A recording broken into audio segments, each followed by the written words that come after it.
السلام علیکم سامعین، کتاب کا نام ہے نفس المحموم اور پلیٹ فارم ہے یہ بہت خوبصورت یوٹیوب چینل کا کہ جس میں ہم کاشان بصیرت کے پلیٹ فارم پر انتہائی مستند کتابوں کو مل کر پڑھتے ہیں اور بہت کچھ جانتے ہیں کہ جو کچھ تاریخ میں ہمارے پاس ان کتابوں کے حوالے سے علم آتا ہے ہم اس سے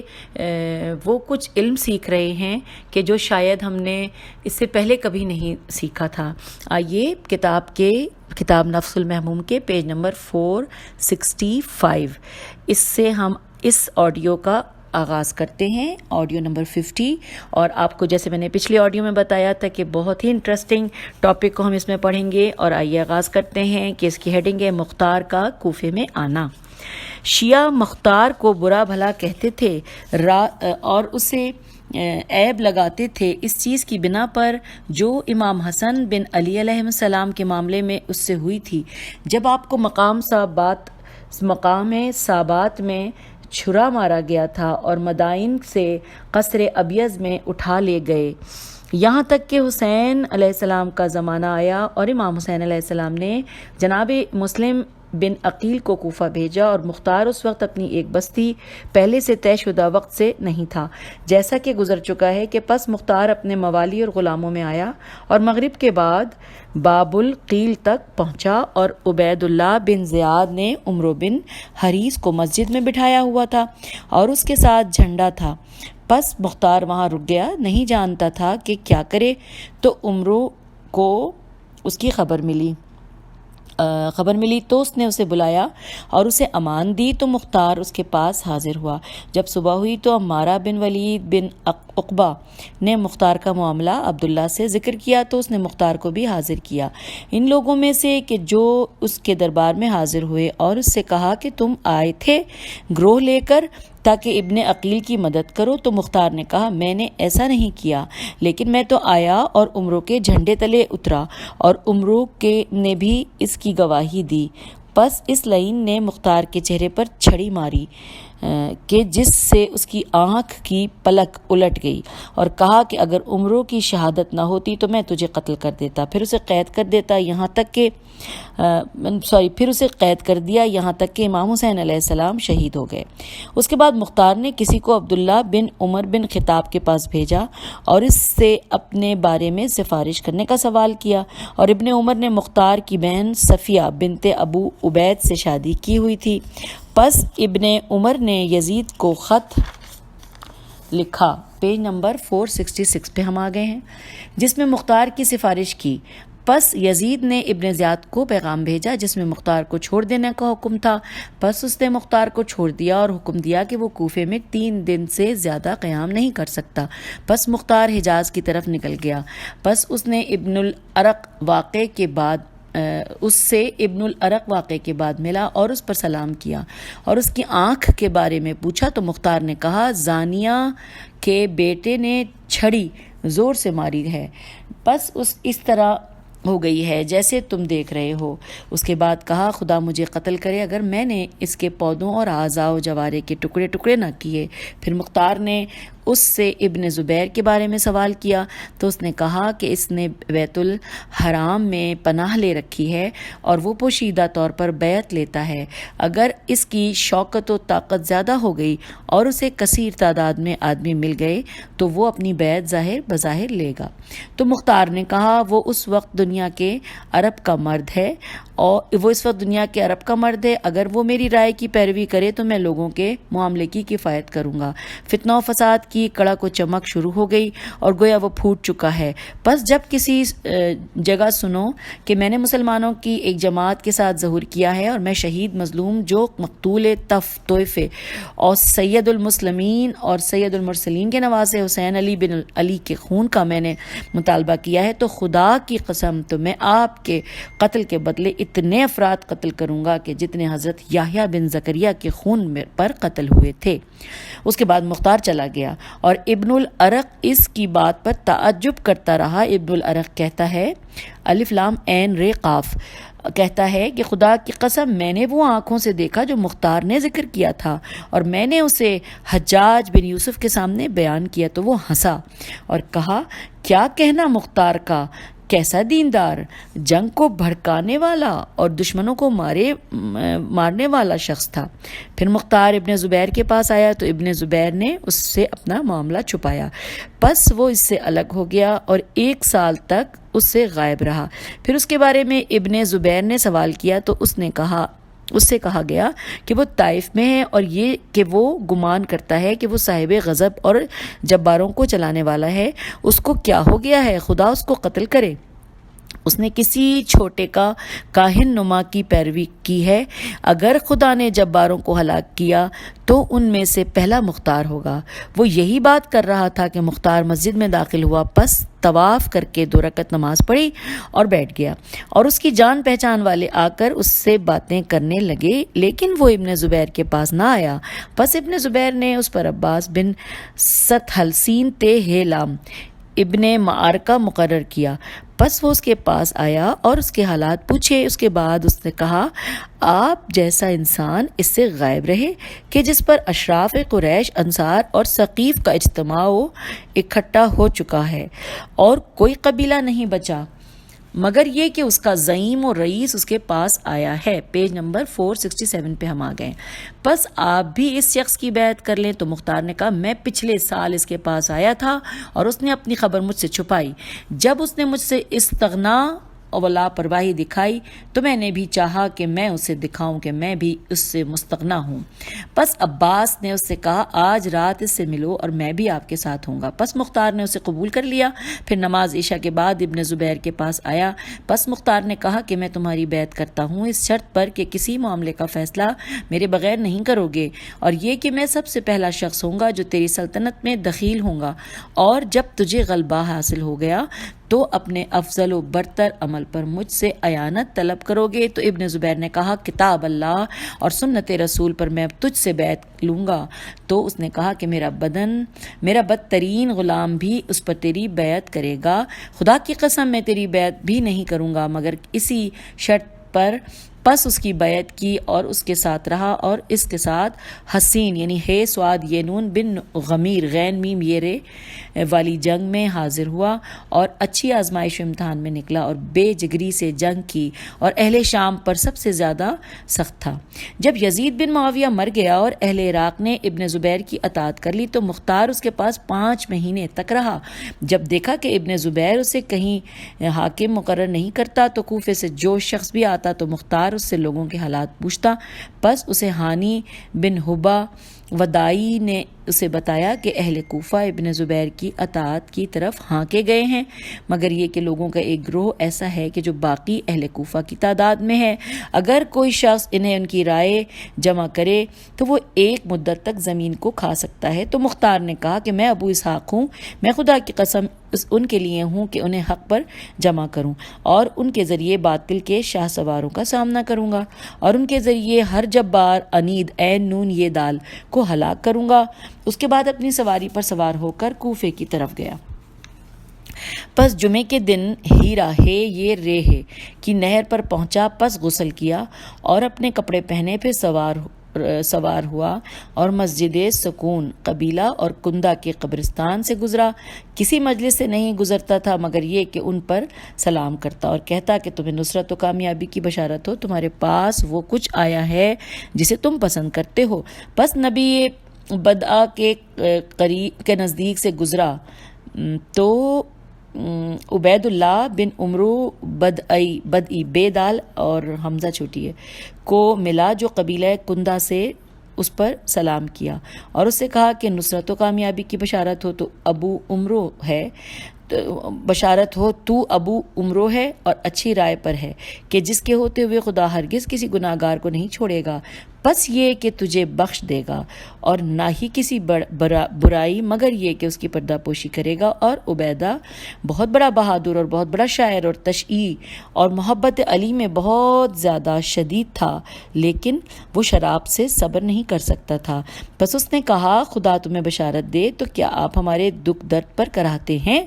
اور پھر یہی بات بریکٹ میں لکھی ہوئی ہے کہ یا مضبوط کام کرنے والے ہیں۔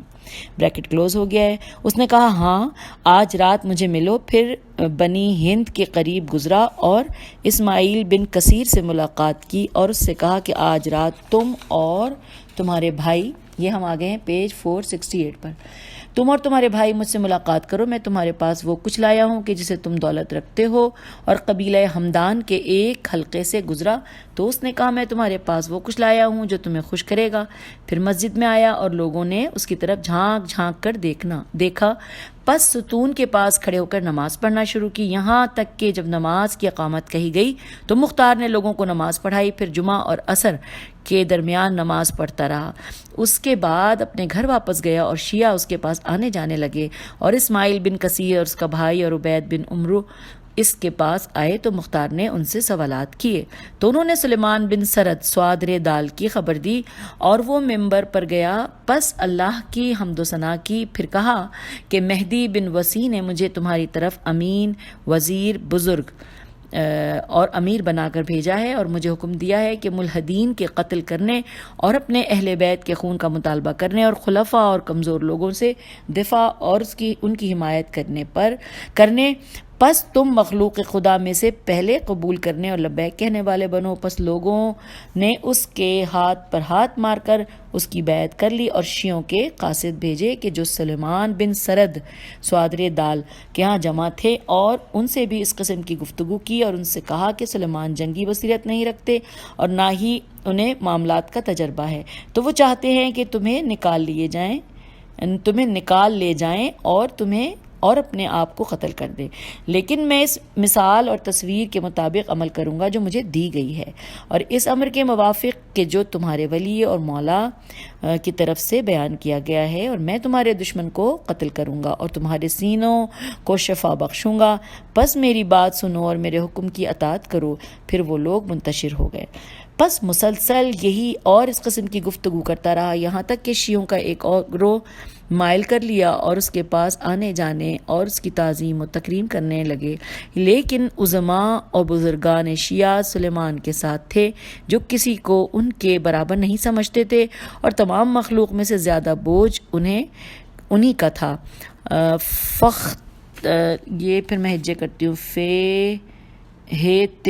فہتار پر، اور وہ اس کے انتظار میں تھا کہ سلیمان کا معاملہ کہاں تک پہنچتا ہے۔ پس جب سلیمان جزیرے کی طرف گئے تو عمر بن سعد شبس شین بے سے بن ربیع اور زید بن حارث بن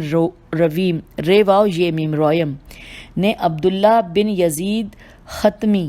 سے اور ابراہیم محمد بن طلحہ سے کہا کہ مختار تمہارے اوپر سلیمان سے زیادہ سخت ہے، سلیمان تو نکلا ہے تمہارے دشمن سے جنگ کرنے کے لیے اور مختار چاہتا ہے کہ تمہارے ہی شہر میں تم پر حملہ کرے، پس اسے زنجیروں میں جکڑ کر قید میں ڈال دو یہاں تک کہ لوگوں کا معاملہ سیدھا ہو جائے۔ پس وہ آئے اور انہوں نے اچانک مختار کو گرفتار کر لیا۔ جب مختار نے انہیں دیکھا تو کہا تمہیں کیا ہو گیا؟ خدا کی قسم تمہارے ہاتھوں سے کوئی کامیابی حاصل نہیں کی۔ تو ابراہیم بن محمد بن طلحہ نے عبداللہ سے کہا کہ اس کی مشقیں باندھ کر اسے پاؤں ننگے چلاؤ۔ اس کی مشقیں باندھ کر، ہم آ گئے ہیں پیج 469 پر، پاؤں ننگے چلاؤ۔ تو عبداللہ نے کہا کہ میں یہ کام ایسے شخص سے نہیں کروں گا کہ جس کی ہم سے عزاداری ظاہر نہیں ہوئی ہے، غداری، میں نے غلط پڑھ دیا تھا، دوبارہ پڑھتی ہوں۔ عبداللہ نے کہا میں یہ کام ایسے شخص سے نہیں کروں گا کہ جس کی ہم سے غداری ظاہر نہیں ہوئی ہے، ہم نے تو اسے بدگمانی کی بنا پر گرفتار کیا ہے۔ تو ابراہیم نے کہا اس سے تیرا گزارا نہیں ہوگا، تو بھی اس حلقے میں داخل ہو جا۔ یہ کیا خبر ہے کہ جو تمہارے بارے میں مجھے پہنچی ہے کہ اے ابن ابی عبید تو مختار نے کہا کہ جو کچھ میرے بارے میں تمہیں پہنچا ہے وہ باطل ہے، اور میں اللہ سے پناہ مانگتا ہوں دھوکہ دینے سے، جیسا کہ تیرے باپ اور دادا نے دھوکہ دیا۔ پھر اسے زندان کی طرف لے جایا گیا ہتھ کڑی لگائے بغیر، اور بعض نے کہا بلکہ وہ زنجیروں میں جکڑا ہوا تھا۔ پس وہ قید خانے میں کہا کرتا تھا یاد رکھو قسم ہے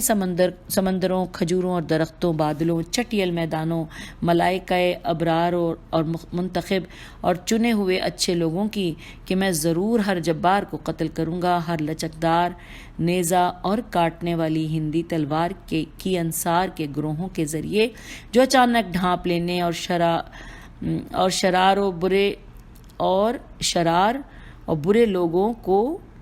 عزت دینے سے نہیں ہوگا، یہاں تک کہ جب میں دین کے ستون کو قائم کر لوں گا اور مسلمانوں کے شگاف کے مختلف حصوں کو زائل کر لوں اور مومنین کے سینوں کی سوزش غم کو شفا دے دوں اور انبیاء کے خون کا انتقام لے لوں، تو پھر دنیا کا زوال میرے لیے کوئی بری چیز نہیں ہے، اور پھر مجھے موت کی کوئی پرواہ نہیں کہ وہ کب آتی ہے۔ اگلا پیراگراف ہے کہ اور بعض مورخین نے مختار کے کوفے کی طرف نکلنے اور اس کے اسباب کے بارے میں گزشتہ واقعے کے علاوہ بھی کہا گیا ہے، اور وہ یہ کہ مختار نے ابن زبیر سے کہا کہ جب کہ وہ اس کے پاس تھا کہ میں ایک ایسی قوم کو جانتا ہوں کہ اگر ان کے لیے کوئی ایسا شخص ہو کہ جو فقہ اور علم رکھتا ہو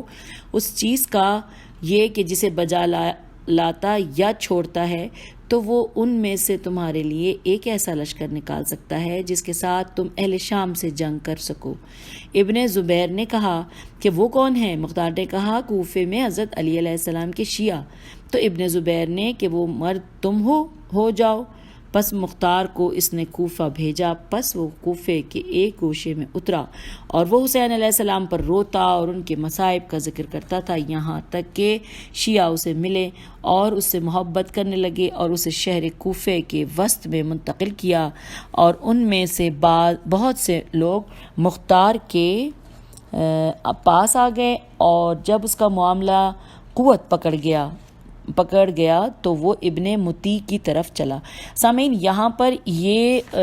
ختم ہو رہا ہے جو ٹاپک ہم نے پڑھا، لیکن پیج نمبر 470 کے اوپر سے ہم پھر آغاز کرتے ہیں کہ جس کی ہیڈنگ ہے توابین کے روانہ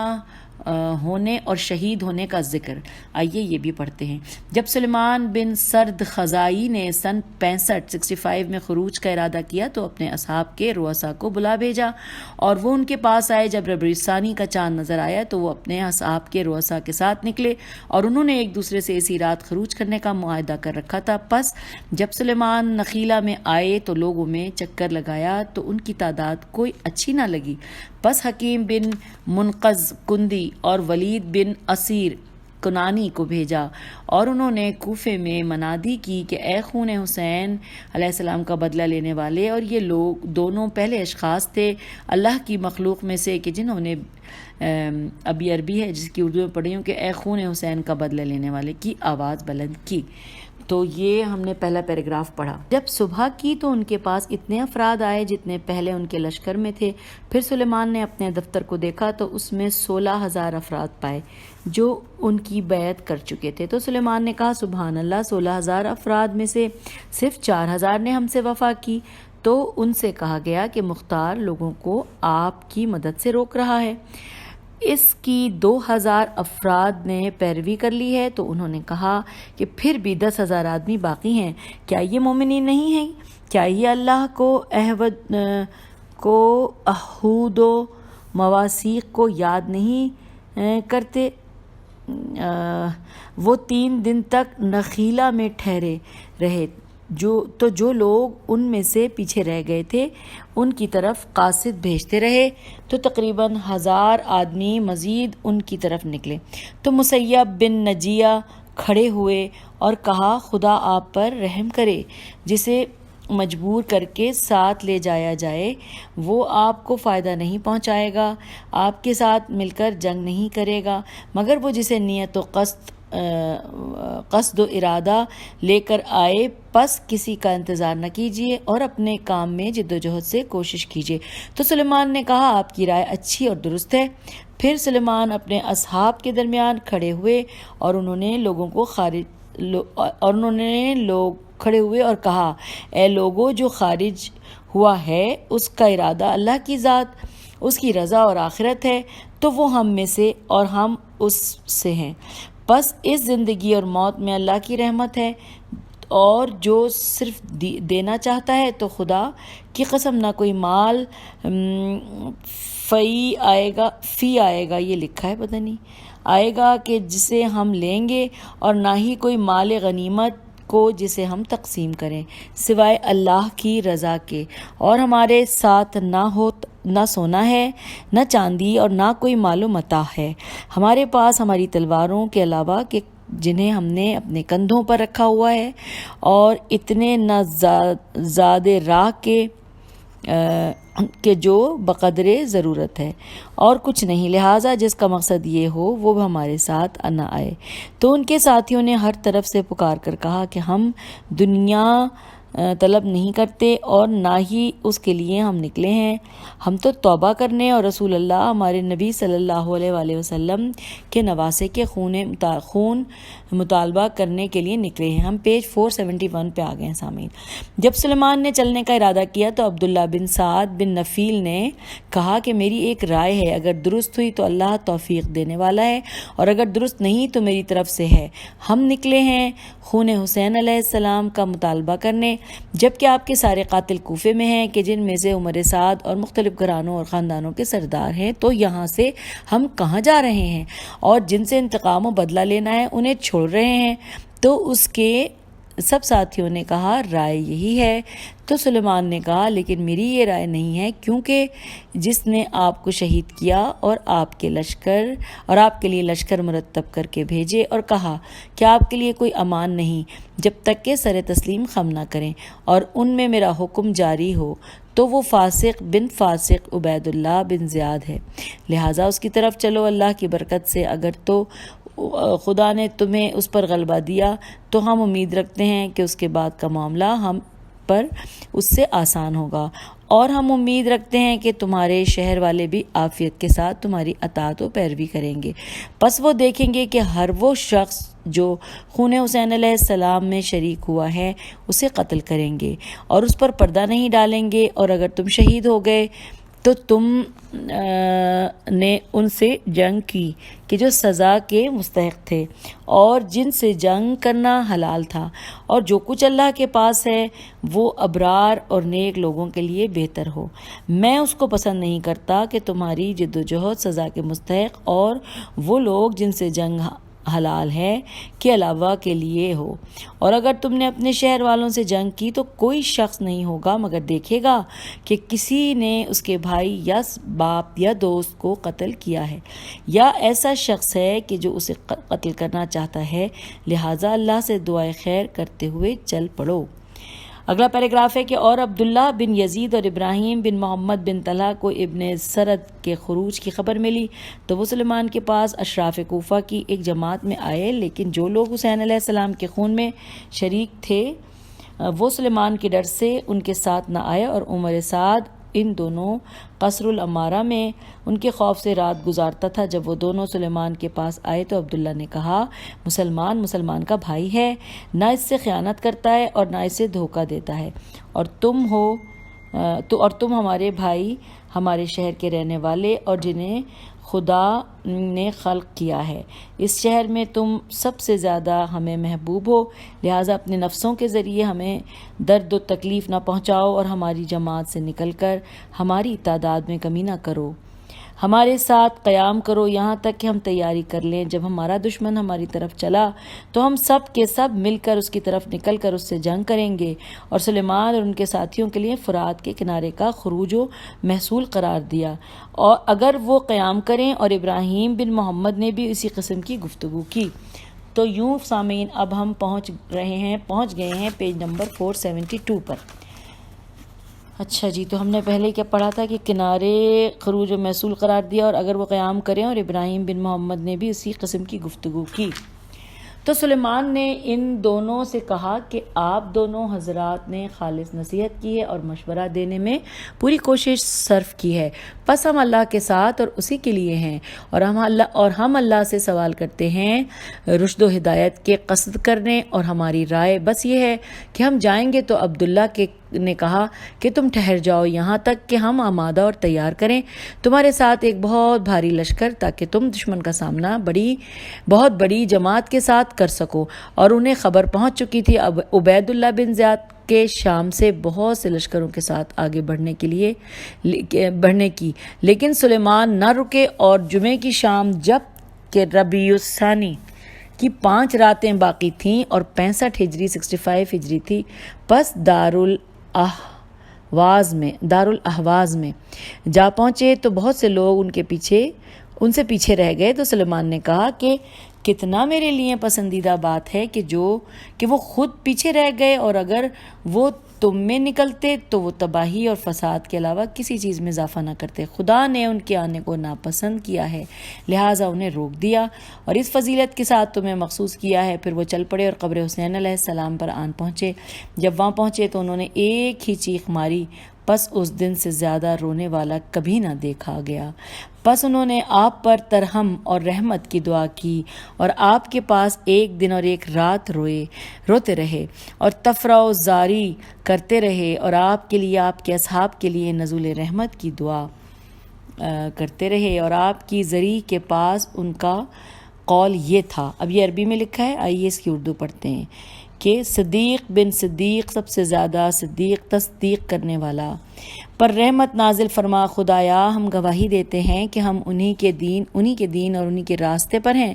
اور ان کے قاتلوں کے دشمن اور ان کے محبوں کے دوست ہیں۔ خدایا ہم نے اپنے نبی صلی اللہ علیہ وآلہ وسلم کے نواسے کی مدد نہیں کی اور ان کا ساتھ چھوڑ دیا تھا۔ جو گناہ ہم سے ہو گیا ہے اسے بخش دے اور ہماری توبہ قبول کر۔ پس حسین علیہ السلام اور آپ کے اصحاب جو کہ شہداء و صدیقین ہیں پردہ فرما، اور ہم تجھے گواہ بناتے ہیں کہ ہم انہی کے دین پر ہیں اور اس نظریے پر کہ جس پر وہ مارے گئے ہیں، اور اگر تو نے ہمیں نہ بخشا اور ہم پر رحم نہ کیا تو ہم ضرور خسارے میں ہیں۔ اور آپ کی قبر مبارک کی طرف دیکھنے سے ان کے غیظ و غضب میں اضافہ و زیادتی ہوتی تھی۔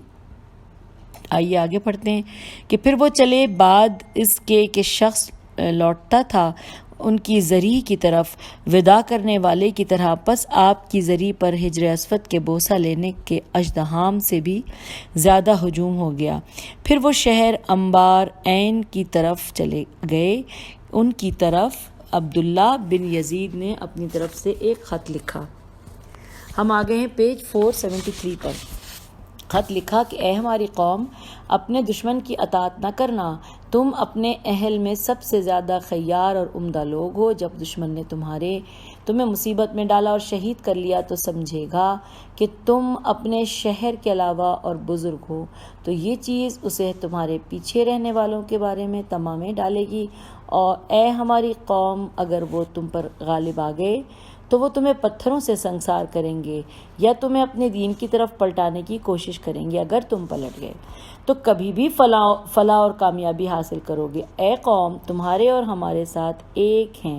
تمہارا اور ہمارا دشمن ایک ہے۔ جب ہمارا کلمہ اور بات دشمن کے خلاف ایک ہے تو ہم اس پر غالب آئیں گے، اور جب ہم میں اختلاف ہو تو مخالف کے مقابلے میں ہماری شوکت و طاقت کمزور ہو جائے گی۔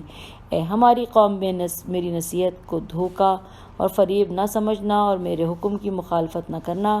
اور واپس آ جاؤ جس وقت میرا خط تمہارے سامنے پڑھا جائے۔ وسلام۔ پس سلیمان اور اس کے ساتھیوں نے کہا، یہ ہمارے پاس آیا تھا جبکہ ہم اپنے ہی شہر میں تھے، پس جب ہم نے اپنے نفسوں کو جہاد کے لیے تیار کر لیا اور ہم دشمن کی زمین کے قریب گئے تو اب یہ رائے درست نہیں ہے۔ پس سلیمان نے اسے خط لکھا جس میں اس کا لشکر یہ ادا کیا جس میں اس کا شکریہ ادا کیا اور اس کی تعریف کی، اور کہا کہ قوم اپنے نفس اپنے پروردگار کے ہاں بیچ کر خوش ہیں، اور انہوں نے بہت بڑے گناہ سے توبہ کر لی اور وہ اللہ کی طرف متوجہ ہوئے ہیں اور اسی پر توکل کر لیا ہے، اور اللہ نے جو کچھ ان کے بارے میں فیصلہ کیا ہے اس پر راضی ہو گئے ہیں۔ جب عبداللہ کے پاس خط آیا تو اس نے کہا کہ اس قوم نے مرنے کا پختہ ارادہ کر لیا ہے۔ پہلی خبر جو تمہارے پاس آئے گی ان کے بارے میں وہ ان کے قتل ہونے کی ہوگی۔ خدا کی قسم، یہ محترم و مکرم مسلمان وہ سر تسلیم خم کرتے ہوئے شہید ہو رہے ہیں۔ اور اب ہم اگلے پیراگراف کی طرف چلتے ہیں، یہی پیج ہے 473۔ پھر وہ چل کر قرقیسیہ قاف رے قاف یہ سین یہ الف تک پہنچ کر اپنے آپ کو مرتب کیے ہوئے، اور وہاں ظفر بن حارث کلاءن سے قلعہ بند ہو کر بیٹھا تھا۔ اس کو دوبارہ پڑھتے ہیں۔ اور وہاں ظفر بن فیرے لکھا ہے، ظفر بن حارث کلا ان سے قلعہ بند ہو کر بیٹھا تھا اور وہ ان کی طرف نہیں نکلا۔ پس مسیب بن نجیحہ نے ان کی طرف پیغام بھیجا اور اس سے مطالبہ کیا کہ اس کی طرف بازار لگانے والے نکلیں۔ پس مسیب قرقیسیہ کے دروازے تک آیا اور ان سے اپنا تعارف کرایا اور ظفر سے ملنے کے لیے اذن چاہا۔ پس حزیل بن زمز اپنے باپ کے پاس آیا اور اس نے کہا کہ ایک اچھی حیت کا شخص ہے جس کا نام مسیب بن نجیحہ ہے، وہ آپ کے پاس آنے کا اذن طلب کرتا ہے۔ تو اس کے باپ نے کہا کہ کیا تم جانتے نہیں ہو کہ یہ کون ہے؟ سارا قبیلہ مضر حمراء کا شاہ سوار ہے، اگر اس کے 10 اشراف اور بزرگوں کو شمار کیا جائے تو ان میں سے ایک یہ ہے، اور اس کے ساتھ ساتھ وہ عابد و زاہد اور پرہیزگار شخص ہے، وہ دین و مذہب کا پیرو ہے۔ پس اسے اذن دے دو۔ جب مسیب ان کے پاس گیا تو ظفر نے اسے اپنے پہلو میں بٹھایا اور اس سے سوال کیا تو مسیب نے اسے اپنے حالات بتائے اور جوان کا عزم و ارادہ تھا، اس کی خبر دی۔ ہم نے شہر کے دروازے بند نہیں کیے۔ تو سامعین، یوں ہم نے پیج 473 پر اختتام کیا اس آڈیو کا، اور انشاءاللہ اگلی آڈیو میں ہم اس سے آگے چلیں گے۔ تب تک کے لیے اجازت دیجیے۔ خدا حافظ، فی امان اللہ۔